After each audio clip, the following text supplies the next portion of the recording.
1974 was a year of tension and crisis for the nation. Much of the tension came from the struggle by various investigators to wrest the true story of Watergate from a president who was using a claim of executive privilege to withhold evidence of criminal activity in the White House.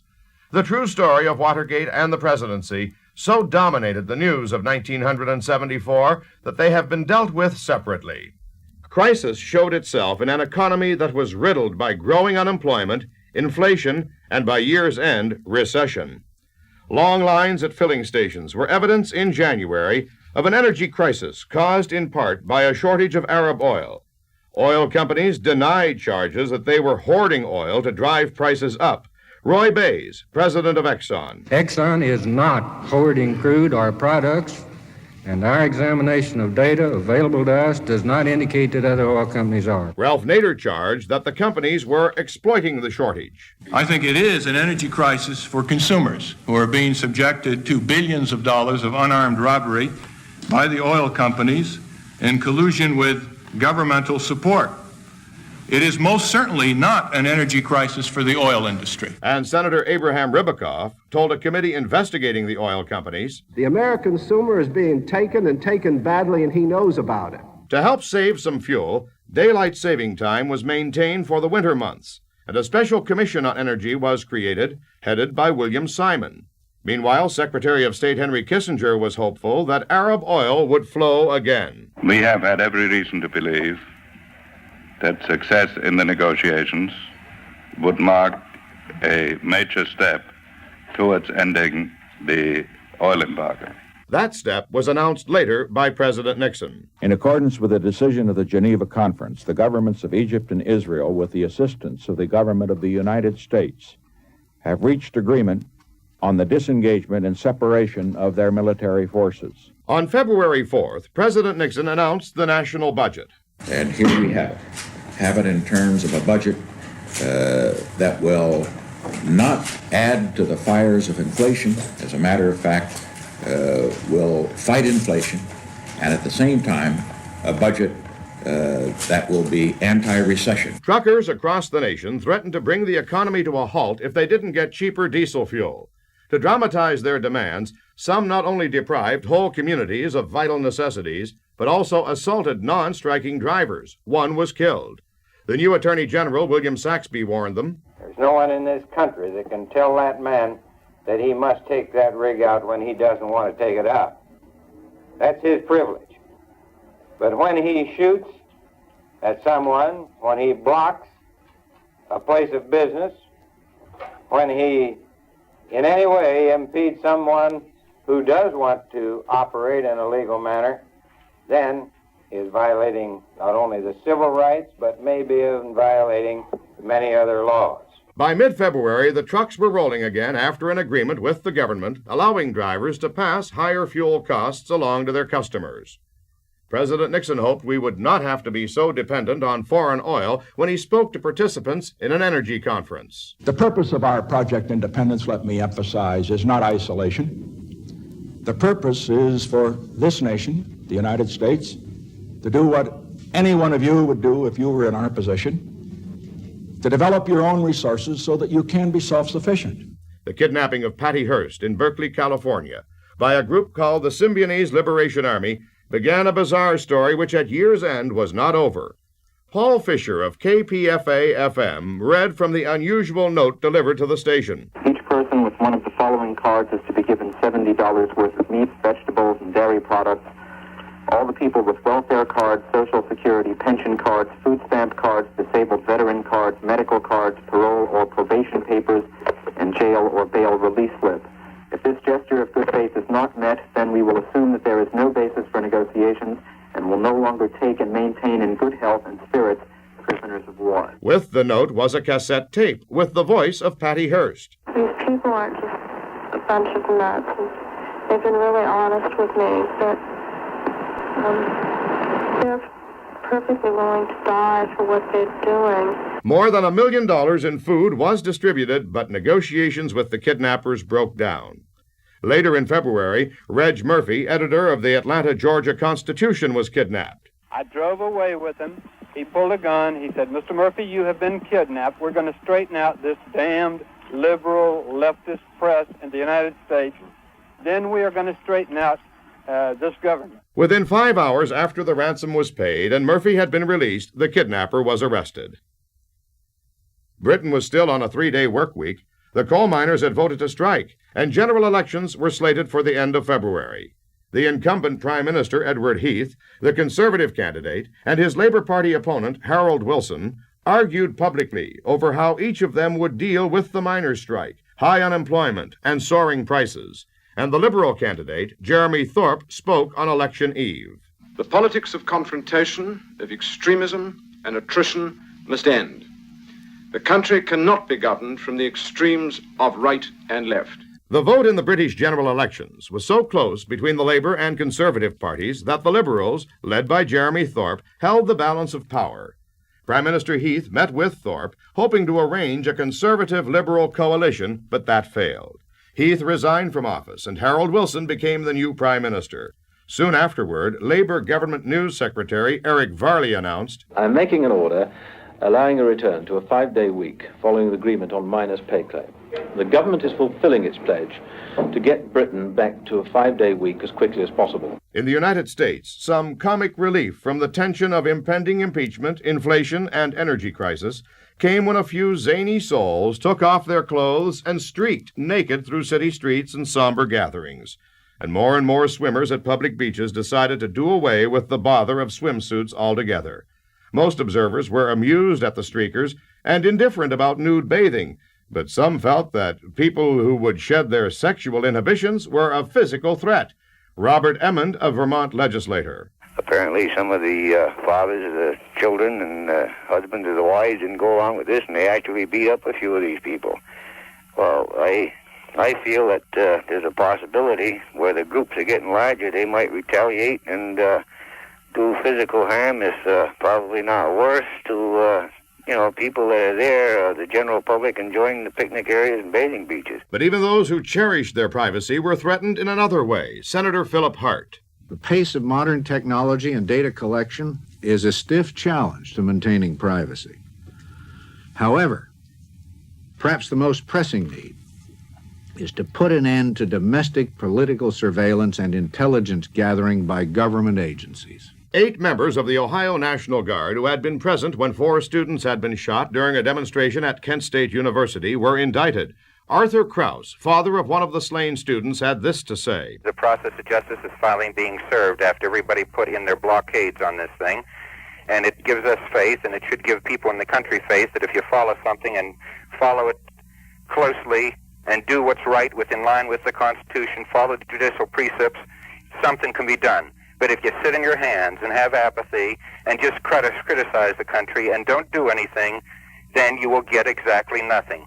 The Middle East crisis continued. Proposals for the creation of a Palestinian third state between Egypt and Israel were rejected by Israel's Golda Meir. No third state.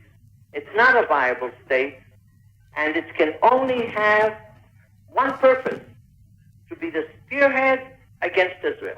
Even though the Arabs lifted their embargo on oil to the United States, the cost was high and didn't ease the expense of energy. The cost of electricity was still climbing, and in Westchester County, New York, served by Con Edison, some monthly bills reached $250.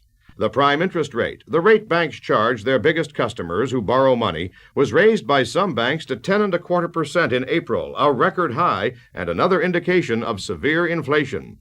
For millions of people in West Africa, finding enough food to keep alive was an everyday problem.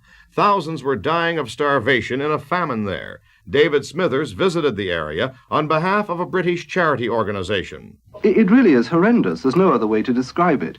In many villages, it's just like walking into a recreation of pictures of wartime Belsen. You have the same matchstick arms and legs and swollen bellies of young people and old people. You have the withered breasts of young mothers who simply have no milk for their dying babies. You have nakedness, which to a Muslim from centuries of tradition is the most shameful thing, because people simply have no garments to wear. And of course there's the absolute shortage of food and of water, and a general air of hopelessness. A series of tornadoes swept through the Midwest United States, taking 300 lives and causing $1 billion in damage. President Nixon visited one of the hardest hit towns, Xenia, Ohio. I would say that in terms of destruction, just total devastation, this is the worst I have seen. Patty Hearst announced that she had chosen to join with the group who had kidnapped her, the SLA. Her parents insisted she'd been brainwashed. In mid-April, a bank in San Francisco was robbed by a man and 3 women. The SLA said that one of the women was Patty Hearst. While women as bank robbers was not exactly what feminists had in mind in demanding equal participation, equality of a more positive sort was achieved when a New Jersey court ruled that girls could participate in Little League games with boys. Protestants and Catholics were still killing each other in Northern Ireland. Several hundred were already dead. The Northern Ireland Secretary of State, Merlin Rees. If Britain were to withdraw in a fit of pique, there would be a bloodbath, particularly in Belfast, that could not be contained in the borders of Northern Ireland, and it is yet again another simple answer that isn't going to work. A military coup in Portugal promised a return to democratic rule there. General Antonio de Spinola announced that a civilian provisional government would be formed with general elections within a year. And scientists suggested that certain physical phenomena that can't be explained by the present laws of physics are the result of what they call black holes, inversions of time and space scattered throughout the universe. If true, the theory would revolutionize the laws of physics. With energy at a premium and amidst charges of exploiting the oil crisis, 9 of the largest oil companies reported first-quarter profits above their 1973 levels. The companies said that 1973 was a bad year for them and that the 1974 figures only reflected a return to normal. Franklin National Bank raised their prime lending rate to 11%, a new record high. New York's Con Edison skipped a dividend for the first time in a century. New housing construction was at an all-time low due to the high cost of materials and the difficulty of getting financing.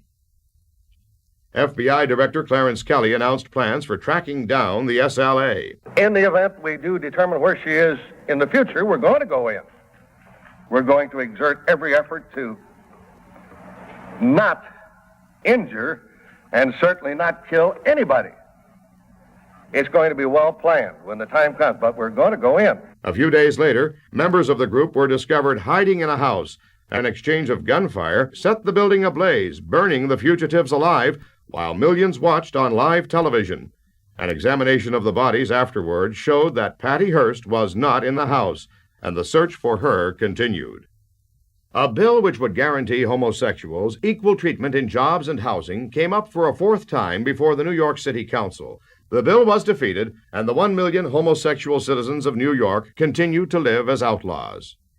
Protestants called a mass strike in Northern Ireland, and Jerry Fitt, deputy of Ulster, asked for help. The British government now realise, and we in Northern Ireland certainly realise, that this whole community, Catholic and Protestant, old and young, are being held to ransom by a crowd of fascists. And the only answer to this is that the British Army will have to use the security forces to take control of the power stations, the oil depots, and to maintain the essentials of life in this community. While British troops were able to maintain vital services, the Protestant strike toppled the executive, a coalition of moderate Protestants and Catholics. The strike was called off, but Northern Ireland got direct British rule instead of the elections that they, being in the majority, were asking. Largely through the mediation efforts of Secretary of State Henry Kissinger, Israel and Egypt agreed to separate their forces on the Golan Heights, the chief area of contention in the Mideast conflict. While Kissinger remained unflappable during the Mideast peace negotiations, his temper flared when he was charged in June with participating in the placing of wiretaps on the phones of government officials and members of the press. He called a press conference in Salzburg, Austria, to discuss it. I do not believe that it is possible to conduct the foreign policy of the United States under these circumstances, when the character and credibility of the Secretary of State is at issue. And if it is not cleared up, I will resign. President Nixon toured the Mideast in June. The raising of the prime lending rate to 11.75% in June indicated that the nation's economy was in serious trouble. It would get worse by year's end. Greece's military rulers, in the midst of fighting with Turkey over the island of Cypress, announced a return to constitutional government in July. And a new leader in Cyprus said that if the people wanted him back, Archbishop Makarios, exiled as the fighting began, would return as their leader. Makarios had this to say. I am the elected leader. So I am the president of Cyprus, and nothing can prevent me from returning back to Cyprus. But I just do not want to return now because of the situation. In Washington, D.C., prisoners at a federal courthouse seized federal marshals and other hostages. One of the prisoners was Robert Jones. I just want to get out of here and be left alone. It don't bother me. I definitely ain't gonna bother nobody else. And I'll sleep in the alley. I don't care, man. I eat crackers, man. As long as I don't have to be locked up, man. That's what I'm all about, man. Debbie Collins was one of the hostages. I just want a chance. And like we were talking, if they had money, they could have made it any place. But they didn't. They had a few breaks, and now they've got to suffer for the rest of their lives. And I don't think that's right. I don't think it's right for anybody, no matter what they did, to go through the hell that they have to go through. A key was smuggled to the hostages, concealed in a sanitary napkin. The hostages escaped, and the prisoners surrendered. With Washington and the nation abuzz with reports of less than honest goings-on in the White House, another venerable institution had some owning up to do as well. Here is Commander Robert Lewis. After a very thorough review, the Superintendent of the Naval Academy has recommended to the Secretary of the Navy that 7 midshipmen be separated. The Secretary of the Navy has approved this recommendation. An additional 13 midshipmen have been placed on honor probation by the Academy. Another kind of law-breaking with a somewhat higher moral purpose was going on at the Church of the Advocate in North Philadelphia. There, 5 women were ordained as priests in violation of Episcopal law and tradition. The women and the 4 male priests who ordained them were liable for severe disciplinary action. At year's end, the controversy was still raging within the church. Earl Warren, Chief Justice of the Supreme Court from 1953 to 1969, died July 9th in Washington at the age of 83. By the year 1974, rock music had lost some of its novelty as a means of expressing a counterculture. Rock musicians added some new gimmicks to drum up record sales in an industry that already was making more money than television and movies combined. One of the gimmicks was bisexual chic, where straight musicians would mock homosexuals by affecting bizarre, stereotyped behavior.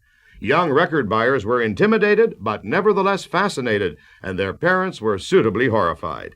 One of the biggest movies of all time was released early in 1974. Called The Exorcist, it dealt with the attempts by a priest to free a little girl from possession by the devil. I'm telling you that that thing upstairs isn't my daughter. Now, I want you to tell me that you know for a fact that there's nothing wrong with my daughter except in her mind. You tell me you know for a fact that an exorcism wouldn't do any good. You tell me that! Later in the year, a fad of sorts was apparent when a number of disaster movies appeared. Airport 75 concerned a mid-air plane crash. The audience viewing Earthquake was literally shaken as they watched the movie by huge vibrators installed in the theater. And fire breaking out in a huge skyscraper designed without fire controls was the subject of The Towering Inferno. Did you change any of Doug's electrical specifications? I most certainly did. For God's sakes, why? The reason should be obvious, especially to you. We've got a fire, and if it was caused by anything you did, I'm going to hang you out to dry, and then I'm going to hang you. August saw Richard Nixon resign, and Gerald Ford ascend to the presidency. The way ahead would not be easy for him. A list of the 10 biggest corporations in the world was released. General Motors topped the list, followed by Exxon, Ford, Royal Dutch Shell, Chrysler, General Electric, Texaco, Mobil, Unilever, and IBM. 8 of the 10 were either oil companies or automobile manufacturers, all with a stake in the energy crisis. Difficult as it was to live with the high cost of energy, the high cost of food was a burden as well. Spring rains in the Midwest had hurt the planting of grain. Droughts had spoiled the growing season, and as the harvest began, it became clear that the crop would be 25% smaller than expected. The grain shortage was to have an effect on the availability of meat, since cattle farmers could not afford to feed their herds. Here's the news flash. The Turkish peacekeeping force has occupied the Kisleya area, thus connecting the Turkish sector of Nicosia with the Turkish region of Chout. The force is now advancing towards Famagusta. A great number of prisoners have been captured and many tanks, anti-tanks and artillery of the enemy destroyed. That was the Turkish radio announcing the advance of Turkish troops into Cyprus. After splitting that nation into Turkish and Greek sections, Turkey declared a ceasefire. 3 prisoners who had barricaded themselves for more than a week in a prison library in Huntsville, Texas, were shot to death, along with 2 of their hostages, in an exchange of gunfire with police, as they were attempting to leave the prison after a promise of safe passage to freedom. In September, the Dow Jones average fell to 627, little more than half its all-time high 6 months earlier in January. A survey showed that the cost of labor was up, but the productivity of workers was down. The new president spoke to the economic ills. The president cannot lick inflation. The Congress cannot lick inflation. Business, labor, agriculture, and other segments of America cannot lick inflation. Separately, we can only make it worse. But together, we can beat it to its knees. Many Americans were displeased with Ford's pardon of Richard Nixon, and his grant of limited amnesty to Vietnam War deserters and draft evaders pleased neither hawks nor doves. Cooper T. Holt, of the Veterans of Foreign Wars. The VFW firmly believes that the President's action does a gross injustice to those who served honorably. And Jack Calhoun, speaking for a group of American war objectors in Canada. Well, it strikes me as total hypocrisy on the part of Mr. Ford to say that he's very anxious to reconcile, to heal a divided nation, when he's given total unconditional amnesty plus $2 million to Mr. Nixon, the man who spent 5.5 years in the White House exacerbating the divisions in the United States. Only a trickle of former Americans took up the president's offer. Ford named Nelson Rockefeller as vice president, and since he, too, would be in office without having been elected, both the Senate and House planned extensive hearings to investigate Rockefeller's qualifications. Before the Senate committee, he had this to say. And so we as children grew up in a closely knit, religious family, involved in human concerns, influenced by cultural forces, and fired and inspired by Father's credo, which you, Mr. Chairman, were good enough to quote, in which he said, "Every right implies a responsibility, every opportunity an obligation, and every possession a duty." Later, a House committee would express some concern over the obligations his generosity to associates might have incurred. A federal judge dismissed a government case against 2 members of the American Indian Movement, Russell Means and Dennis Banks, for their part in the takeover of a reservation at Wounded Knee, South Dakota. Another federal judge ruled on the murder conviction in a military court of Lieutenant William Calley. A court clerk read the order. It is ordered that the petitioner be released forthwith from his present confinement in the United States Disciplinary Barracks at Fort Leavenworth, Kansas, and that he be discharged from custody or restraint of any nature. The Army appealed to uphold the conviction and keep Calley in prison. A black rebel group in Mozambique won independence for that nation from Portugal, which had recently become democratic. Here's one of the rebels. We are now at this moment having talkings with the 2 Portuguese delegates from our President, General Spindler, to discuss the future of Mozambique for all the Mozambique people to live together, peace and friendly, people of all kinds, all races and all colors. An attempt to integrate schools in South Boston met with a violent refusal by whites to permit blacks near them, and clashes erupted that echoed the racism of Little Rock, Arkansas 2 decades ago. In the minds of many of the white students, who proudly and defiantly referred to their black schoolmates as niggers, was a statement made back in March by then-President Nixon. Excessive forced busing is neither necessary nor desirable. And Charleston, West Virginia parents vowed to keep their children home from school until books which exposed the youngsters to non-fundamentalist ideas were banned. By mid-October, the violence in the South Boston schools had not abated. President Ford, who had first agreed with Nixon's idea that busing for integration was not good, was severely upbraided for his position, since it was inflaming the racists in South Boston. He tried to cool things down with a special message. Boston is a fine, fine, proud city. the cradle of liberty, where many of the freedoms that we all so cherish today in this country were born 200 years ago. Now, in a difficult period for all of you, it is a time to reflect on all that your city means to you. It is up to you, every one of you, every parent, child, to reject violence of any kind in your city, to reject hatred and the shrill voices of the violent few. But violence continued. The president's wife, Betty Ford, was found to have breast cancer. Doctors removed her right breast at Bethesda Naval Hospital. Because of the publicity surrounding her operation, the mass media dropped their Victorian modesty, and millions of women learned for the first time how to examine themselves for the disease. One of those women was Happy Rockefeller, wife of the vice president, who found that she, too, had breast cancer. The Labor Department established lower exposure limits for vinyl chloride, a suspected carcinogen used in the manufacture of thousands of plastic products. Some scientists found a different danger in the fluorocarbons, like Freon, used as propellants in aerosol sprays. They warned that the gases were floating slowly into the upper atmosphere and would eventually dissipate the layer of ozone which protects the Earth from damaging ultraviolet radiation from the sun. The aerosol industry denied that there was any potential threat. Confidence in three of the nation's largest and most respected retail clothing stores, Saks Fifth Avenue, Bergdorf Goodman, and Bonwit Tellers, was shaken when they were accused of price fixing. The stock market rallied somewhat in October, and the prime lending rate went down to 11.25%. But confidence in the economy was at low ebb. The Franklin National Bank declared insolvency. The unemployment rate was rising steadily, and early frosts reduced further the already damaged grain crop.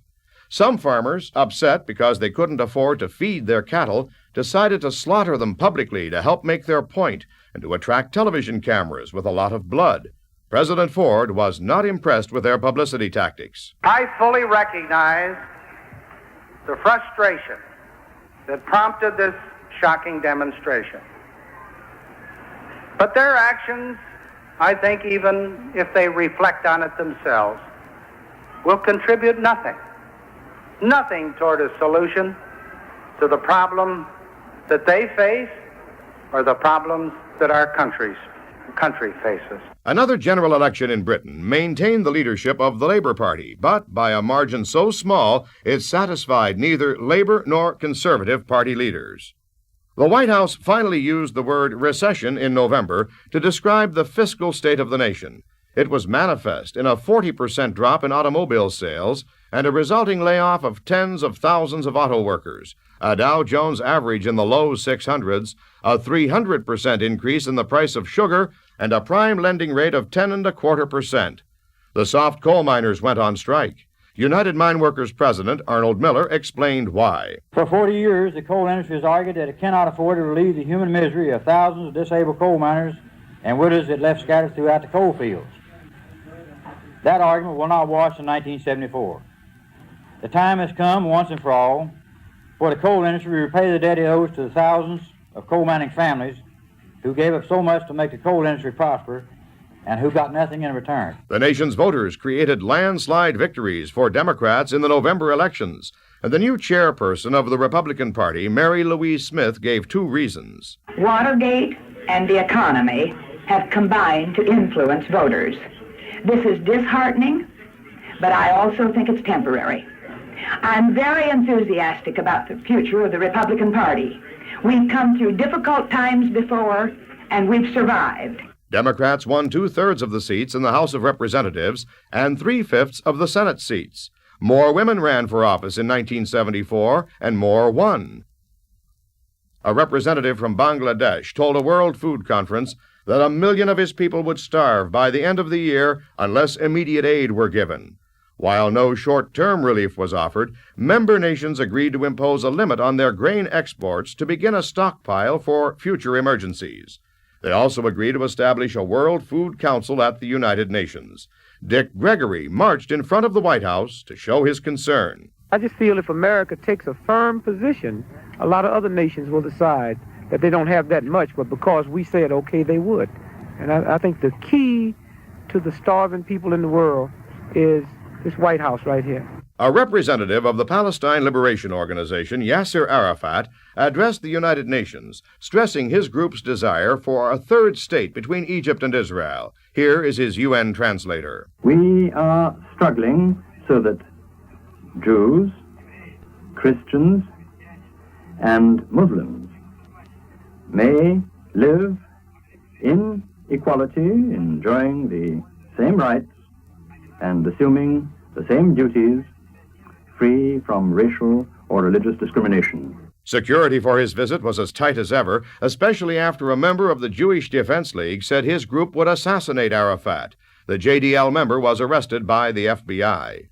The IRA detonated a bomb inside a pub called the Mulberry Bush in Birmingham, England. 19 patrons were killed and 120 injured. A taxi driver, George Nutt, was a witness. The front of the Mulberry Bush was completely missing. There was bodies lying on the pavement, bodies over seats and everything. But as that happened, a young couple came screaming along with a girl in tears who'd seen a lady with both her legs missing.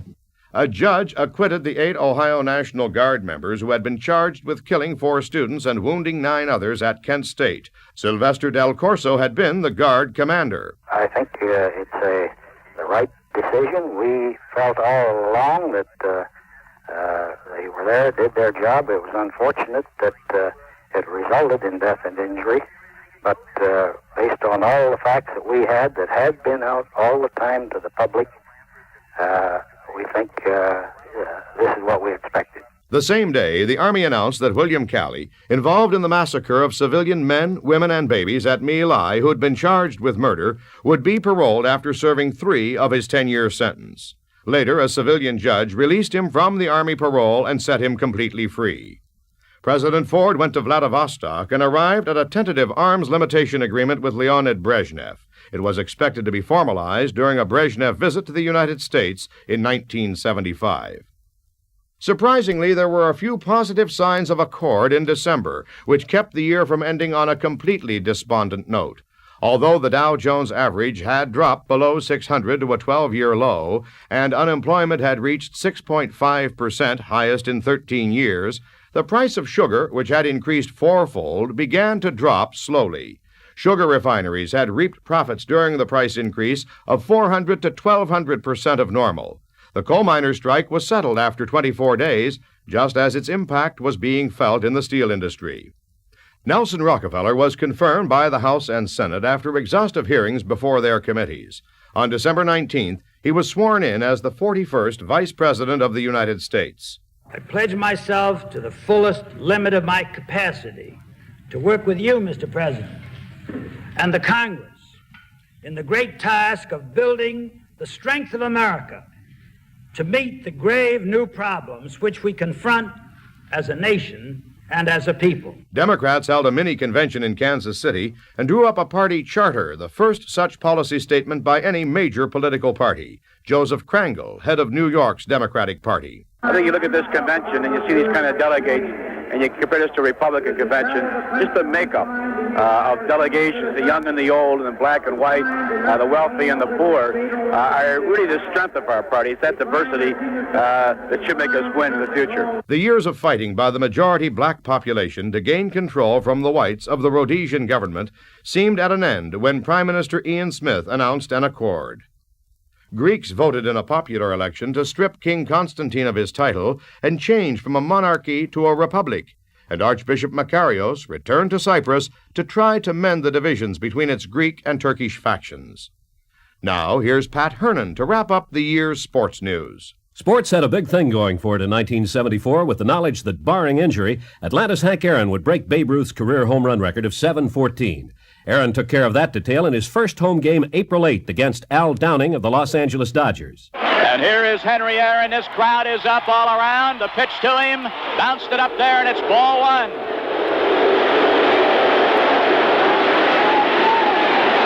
Henry Aaron in the second inning walked and scored. He's sitting on 714. Here's the pitch by Downing. Swinging. There's a drive into left center field. That ball is going to be out of here. It's gone. It's 7:15. There's a new home run champion of all time, and it's Henry Aaron. The fireworks are going. Henry Aaron is coming around third. His teammates are at home plate, and listen to this crowd. Hank went on to hit .733 by the end of the year and has switched to the American League's Milwaukee Braves, where he'll perform as a designated hitter. But before the year ended, dollars made the big news. The World Football League came into being with the signing of 3 Miami Dolphins, Larry Zonka, Jim Kick, and Paul Warfield. But by the time the WFL staggered to its championship, the league had lost $10 million. John Miller won 8 golf tournaments and over $383,000. But there'll be fewer tournaments and less money next year.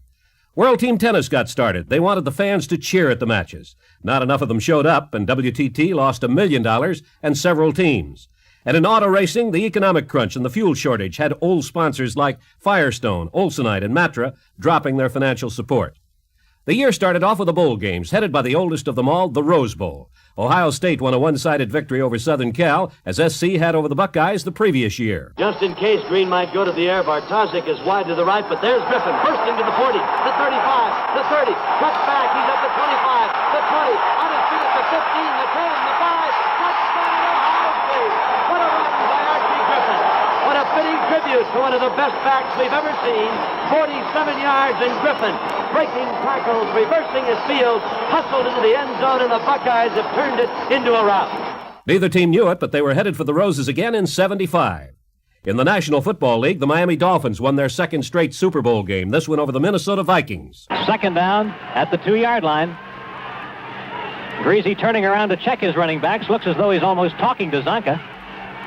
Now he hands off to Zonk, heading right side. Touchdown, Larry Zonka! His second touchdown of the afternoon. And the Dolphins, if they hadn't already, have now established clear superiority in this game. By August, the NFL Players Association was on strike. Settlement was really a capitulation by the players prior to the regular season.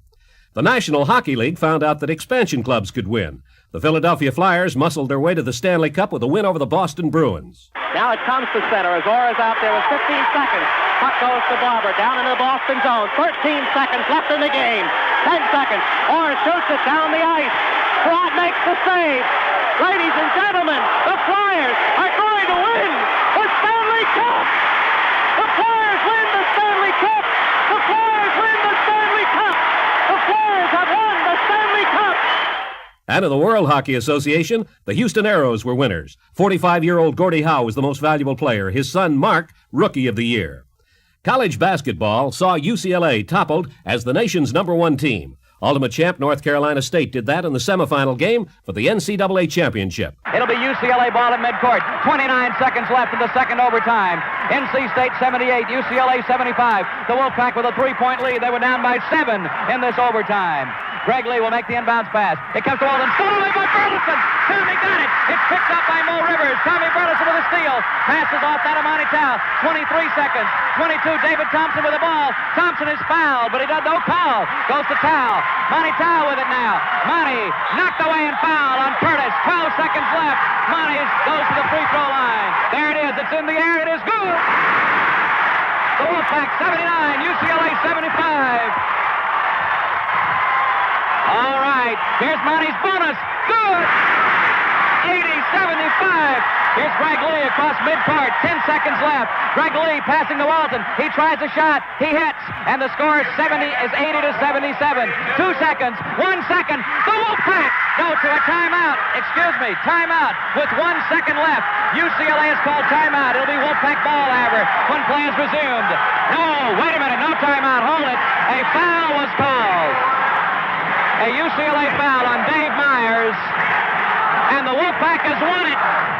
NC State has defeated UCLA. In the pros, the Boston Celtics beat the Milwaukee Bucks for the NBA title, and the New York Nets won 4 straight to grab the ABA crown from Utah.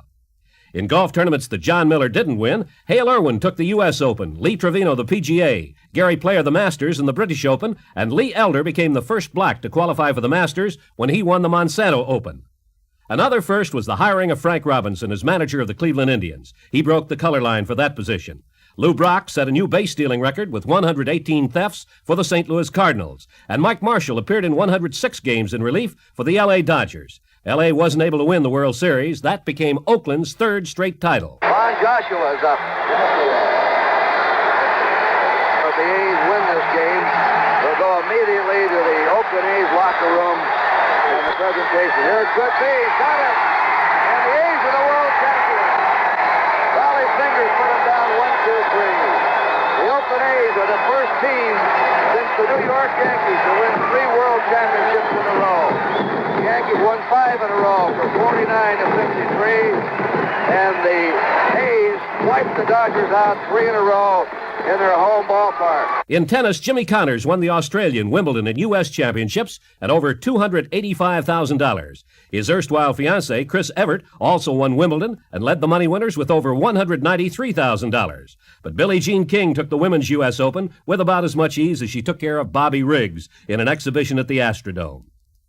Cannonade won the Kentucky Derby in its centennial. We can barely see the Silks because of the crowd, but his Triple Crown, Hudson County, then Destroyer, and Cannonade is now making a big move. Nearing the stretch, a quarter of a mile to go. Cannonade has the lead. On the outside, it's Destroyer. They're in the stretch. Cannonade holding on to that lead. Hudson County on the inside. It is Cannonade showing the way through the stretch. Cannonade has the lead. Hudson County agitates. It's Cannonade out in front. Hudson County agitates J.R. Tet. There's the wire. It's Cannonade the winner. Hudson County second. Then it was agitate J.R. Tet Destroyer. On the outside, it was Little Kern. In this big field of 23 at 160,000 people are shouting and screaming. Photographers running across the track as this 100th Kentucky Derby was won by Cannonade, ridden by Angel Cordero Jr. And the running time was 2 minutes, 4 seconds flat over a fast track. But the Preakness and the Belmont were won by Little Current, and neither was named the Horse of the Year. That honor went to Forgo, a 4-year-old gelding with an 8 for 15 record. It was much the same in auto racing. Johnny Rutherford won the Indy 500, but Emerson Fittipaldi of Brazil and Bobby Unser won the point championships. And the fastest man of all was Ivory Crockett, a 25-year-old IBM representative and former track star at Southern Illinois University. He turned in the first 9-second 100-yard dash in history. The magnificent mouth, Muhammad Ali, recaptured his heavyweight title from George Foreman in a 4 a.m. bout in Africa. Ali KO'd Foreman in the 8th round, and each man received $5 million for the bout. With Oklahoma suspended, the major college football scene was clouded. The Sooners and Alabama were the only 2 teams undefeated during the year. Each wound up number 1, but in separate polls. And Archie Griffin of Ohio State became only the 5th junior to win the Heisman Award. At the end, economics were still dominant. There were over 1 million no-shows for NFL games, and Commissioner Rozelle was worried about the lifting of the TV ban, worried that although the no-show seats were paid for, the next step might be unsold seats. And through arbitration, Jim Catfish Hunter, the Cy Young Award-winning pitcher for the Oakland A's, won his freedom as a free agent when A's owner Charlie Finley didn't live up to the letter of the 25-game winner's contract, a decision Finley will contest. All Hunter did was sell himself at auction to the New York Yankees for almost $4 million. And thus at 8:25 p.m. on Tuesday, December 31st, the money year in sports 1974 came to a virtual close.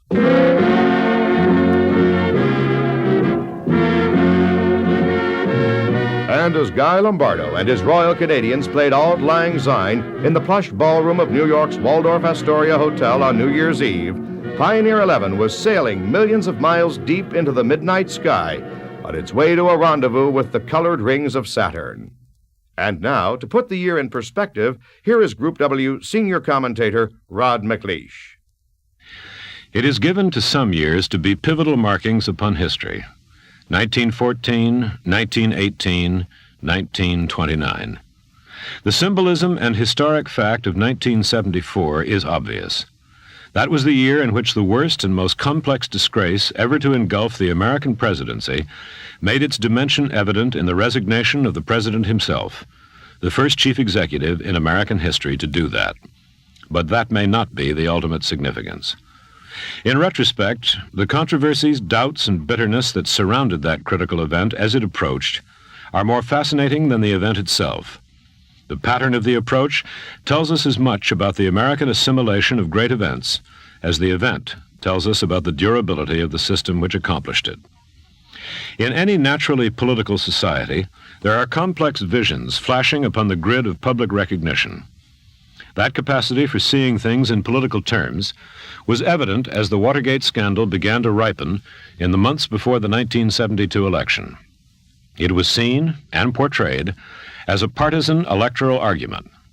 That theme continued on into 1973.